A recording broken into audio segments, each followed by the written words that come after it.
지난 시간에는 이제 교수님의 가난을 배웠는데 오늘은 정말 이제 본격적으로 주식을 통해서 돈 버는 법에 대해서 배워보겠습니다. 쪽집게 애널리스트로 유명하셨어요. 왜냐면 9.11 테러 직전의 주가 하락과 9.11 테러 이후의 주가 반등을 되게 정확하게 맞추셔서 여의도 쪽집게라는 별명이 붙으셨거든요. 당시 어떻게 뭘 가지고 그렇게 예측을 하셨어요? 제가 2000년 말에 뭐 경제금융시장 예상하면서 2001년 9월 달에 주가가 폭락하고 그 뒤에 급등할 것이다. 그때는 국제유가하고 경상수지가 우리 주가에 선행했거든요. 두 가지를 표준해가지고 하나 지표를 만든 거죠. 근데 그게 이제 우연히 맞았었어요. 아, 9.11 테러 이전에 그렇게 예측을 하셨던 예, 건데. 2000년 말에요. 근데 제가 2001년 9월 달에 그 주가가 폭락하니까 뭐 여러 언론사에서 코멘트 좀 받으러 왔더라고요. 그래서 한 방송국 기자가 그때 주가가 460까지 떨어졌었습니다. 그래서 연말에 700가입니다. 그랬더니 그 기자가 저한테 화를 내요. 9월인데 어떻게 연말에 700가냐 이랬겠죠. 네, 뉴욕에서 3,000명 죽고 세계경제가 이렇게 오르는데 어떻게 주가가 오를 수가 있는 헛소리 하지 말아라. 그리고 화내면서 가더라고요. 아, 찍지도 않고. 근데 그날 오후 3시쯤 됐는데 또 다른 방송국 기자가 왔어요. 자기는 주식시장을 긍정적으로 내다보는데 그 어려운 사회에서 어떤 전문가도 긍정적으로 코멘트를 안 해준다는 거죠. 그래서 제가 긍정적으로 코멘트 해줬더니 그분이 제 코멘트를 그날 오후에 그 방송에서 한 번 내볼 생각이었는데 자기가 주장해가지고 3번 내보냈다는 겁니다. 그 다음 날부터 주가 올라가지고 연말에 700이 아니고 696까지 갔거든요. 그 기자가 나중에 저한테 오셔가지고 하는 이야기가 자기도 그 방송국에서 쪽집게 기자로 소문났다. 그 뒤로는 제가 방송을 보든지 신문을 읽든지 야, 이 신문사 방송사가 어떤 시각에서 방송을 하고 기사를 쓰고 있구나. 그런 생각을 해봅니다. 어떻든 저는 9.11 테러 때문에 세상에 이름이 많이 알려져 있고요. 그 다음에 그 2006년까지 그 모델이 정말 잘 맞췄거든요. 2006년까지 주가 계속 오른다. 그리고 중간중간 이런 굴곡도 맞췄었어요. 2004년에서 5년에 그 굴곡도 정확하게 맞추셨다 이걸로 유명하세요. 예. 그래서 그 뒤로 뭐 주요 언론들이 저를 뭐 쫓기게 뭐니 그 집중적으로 보도했는데요. 제가 2007년에 미국에서 글로벌 금융위기가 온다 이렇게 전망했는데 2007년 상반기까지 주가가 굉장히 많이 올랐어요. 그렇죠. 2001년만 더 늦게. 예, 주 언론들이 이제 저를 전부 때리기 시작하더라고요. 굉장히 아팠습니다.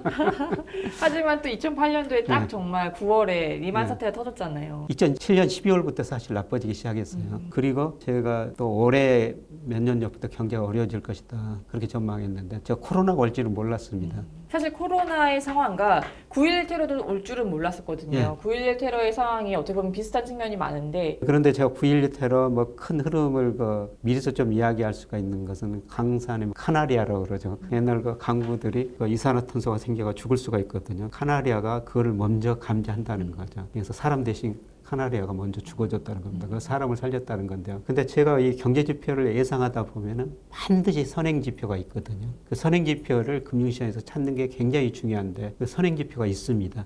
카나리아가 있다는 것이죠. 주가 같은 경우 자체가 주가가 경기의 선행지표잖아요. 예. 그 주가를 예상하는 선행지표는 뭐예요? 지금 저 월별로 보면은 과거보다 시차는 짧아졌지만 우리나라 지금 경상수지가 지금도 4개월 정도 선행하고 있고요. 그다음에 제가 일별 모형으로 하면은 국제유가, 그다음에 미 국채 수익률, 그다음에 엔달러 환율 이게 그 주가에 선행하거든요. 그래서 제가 선행하는 변수가 있기 때문에 그래서 엔달러 환율, 국제유가, 미 국채 수익률 어떻게 예상될 것이다. 그건 예상은 하지 않습니다. 이미 과거치만 가지고 선행한 개월수, 일수를 따져가지고 미래를 전망하거든요. 근데 이게 시대가 변하면서 모델도 되게 이제 변화를 주셨을 텐데 어떻게 보면은 지금은 옛날만큼 이렇게 돈의 힘이 막 풀리던 시절도 아니었고 이렇게 저금리도 아니었을 것 같고 그리고 이렇게 혁신적인 기업이 나타나서 기업의 가치를 반드시 재무제표로만 평가할 수 없는 이런 또 상황이 됐단 말이에요.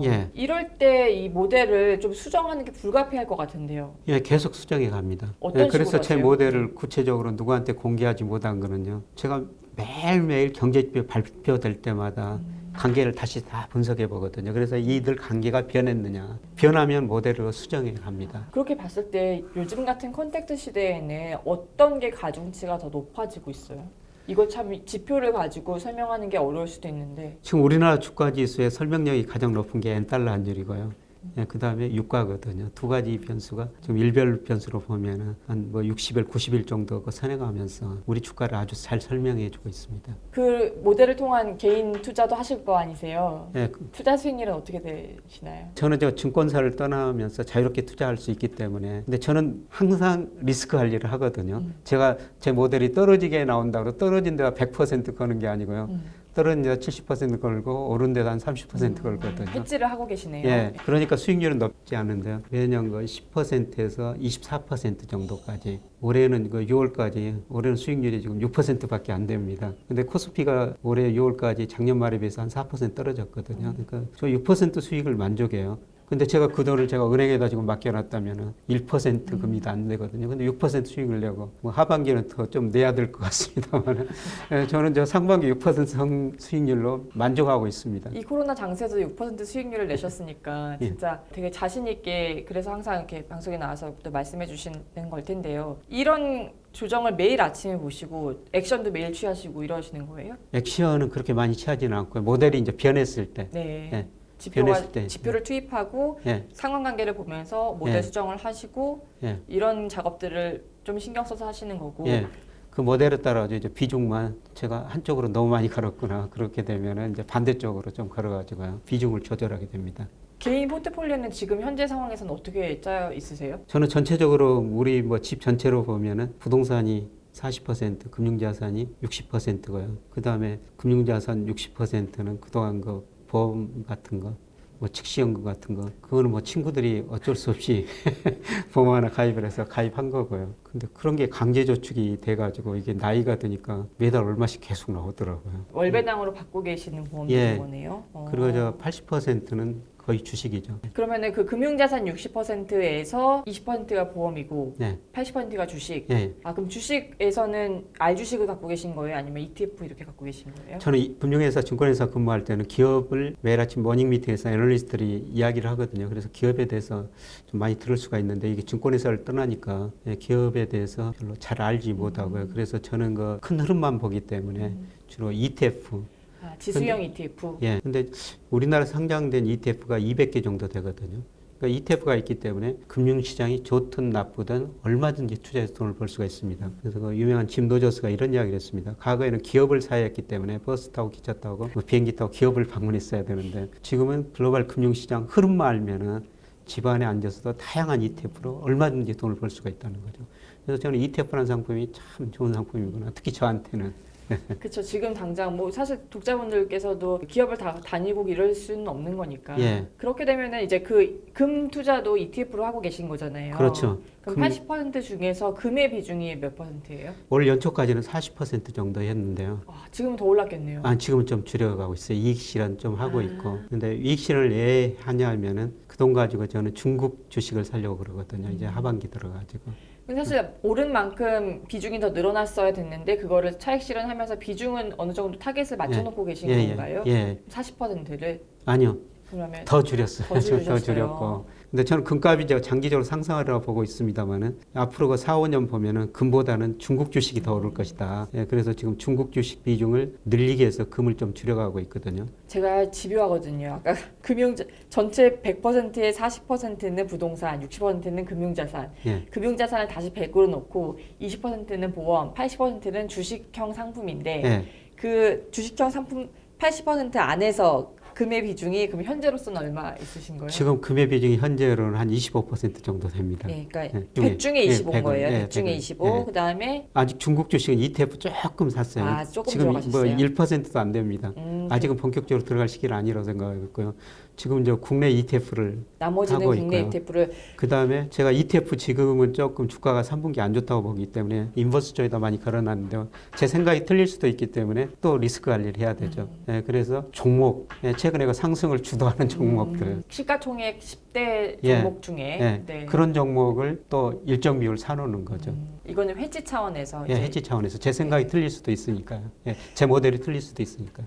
중국 ETF 비중을 언제쯤 늘리실 계획이세요? 저는 3분기에 많이 늘릴 생각입니다. 3분기에. 예. 근데 고민하고 있어요. 지금 중국 주식도 뭐 소비 1등 주식 기업 증시로 오를 거거든요. 그래서 보니까 ETF 중에서 A50이라고 뭐 좋은 기업 ETF가 있고요. 그다음에 증권사가 가면은 중국 1등주로 그냥 랩, 그다음에 일부 자산운용사에서 1등주로 구성된 펀드, 이 세 가지 중에서 뭐를 해야 될 것인가 지금 좀 고민 중에 있습니다. 하나 금융투자 거 하실 건가요?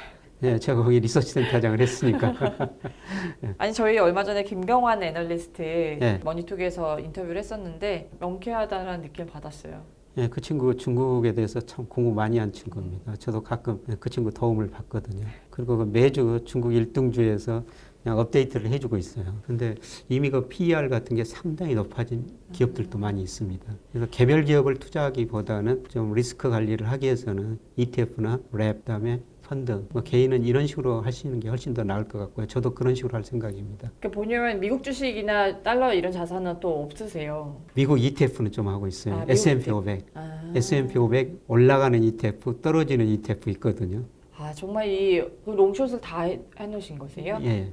인버스랑 올라가는 거 다 해놓으신 근데 거세요? 지금은 떨어진다 비중이 좀 더 높습니다. 이렇게 올라가는 거와 떨어지는 거를 다 같이 한다는 게 개인들한테는 또 쉽지 않은 걸 텐데. 그러니까 이렇게 하다 보니까 수익률이 굉장히 높지는 않아요. 하지만 근데 좀 더 변동성을 리스크 줄이는 관리를 하고 차원에서. 저 은행 이자 1%다. 저는 그거 5배만 벌면은 만족한다. 이런 식으로 늘 생각하고 있거든요. 은행 이자의 5배. 주식 투자의 소확행.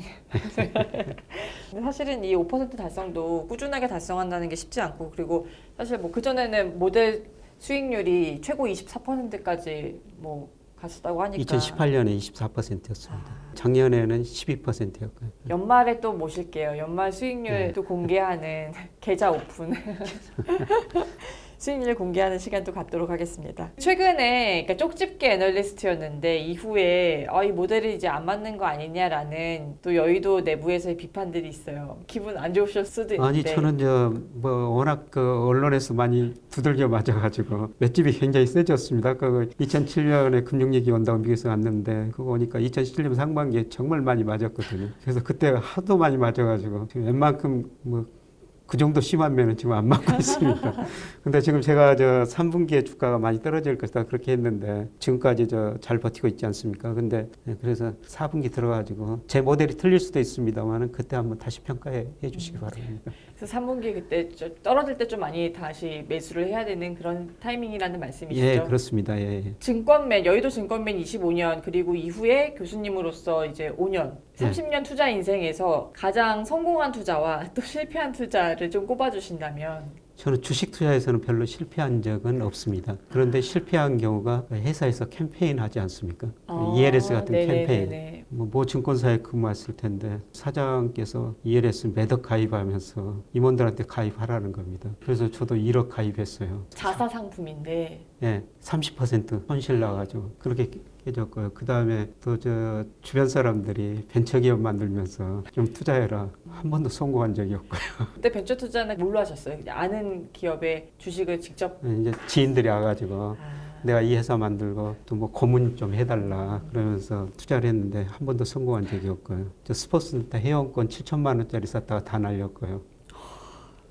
진짜 VVIP들만 가는 그런 스포츠 센터였나 보네요. 뭐 그냥 평범한 사람도 저같이 평범한 사람도 가는 건데 제가 7천만 원 줬던 것은 3년 동안 무료로 할 수 있는 3년 후에 7천만 원 돌려받는 조건으로 아이고 그랬는데 지금 딱 들어도 너무 사기성이 너무한 조건이거든요. 그 그게 비싼 회원권을 3년 무료인데 원금을 돌려준다는 게 말이 안 되죠. 그게 이제 대표적인 실패 사례고요. 그다음에 뭐 성공 사례는 아까 말씀드렸습니다만 주식 사가지고 팔려고 그랬는데 애널리스트가 보고서 내가지고 못 팔다 보니까 계속 올라가지고 한 5배 남기고 팔았던 그런 경험이 있고요. 근데 인생에서 가장 큰 성공이라는 것은 일하면서 근로소득 얻는 게, 그러니까 제가 이코노미스트 하면서 일이 정말 재밌었거든요. 자기가 작품을 만들지 않습니까? 허 기자님이면서 기사 쓰고 그 작품이거든요. 그 작품을 시장이 평가해주고 평가가 올라갈 때는 자동적으로 돈이 따라오고 계속 승진하거든요. 그래서 열심히 일하다 보니까 매년 연봉이 올라가더라는 거죠. 그게 제 가장 큰 성공이라고 저는 보고 있습니다. 1편에서도 이제 업의 중요성을 얘기하셨는데 이제 열심히 근로소득을 키우는 데 집중을 하셨던 거네요. 성공한 투자는 월급이었네요. 예, 월급이었습니다. 그리고 직장을 저는 한 번 옮겼거든요. 대신증권에서 하나금융투자로 옮기셨죠. 근데 대신증권에서 정말 그 회장, 사장분들이 저한테 잘해주셨어요. 예, 저는 돈 때문에 직장을 안 옮긴다. 그렇게 마음을 굳건하게 먹고 있었는데 지금 하나금융그룹의 김정태 회장 이분이 그때 하나대투증권 사장이셨거든요. 뭐라는 겁니다. 돈 많이 줄 테니까. 예, 대신증권에서 한 17년 근무했던 거 그것보다 훨씬 더 많이 주겠대요. 몇 년 만에. 그러니까 정말 그 자율권을 부여하더라고요. 사실 리서치센터에서 그런 일이 없었습니다만 제가 조건을 걸었어요. 인사권 달라, 예산 100억 달라. 리서치 센터에 예산 100억 달러. 예, K 승낙을 하는 겁니다. 그래서 한번 직장 옮겼었습니다. 예, 거기서 이제 월급이 좀 올랐죠. 역시 최고의 투자는 승진 월급. 예, 그렇습니다. 근데 결국에는 실패한 투자를 보면 잘 모르시는 분야에 섣불리 투자한 지인 투자가 실패한 투자셨네요. 그래서 저는 뭐 제가 모르는 것은 아예 보지도 않습니다.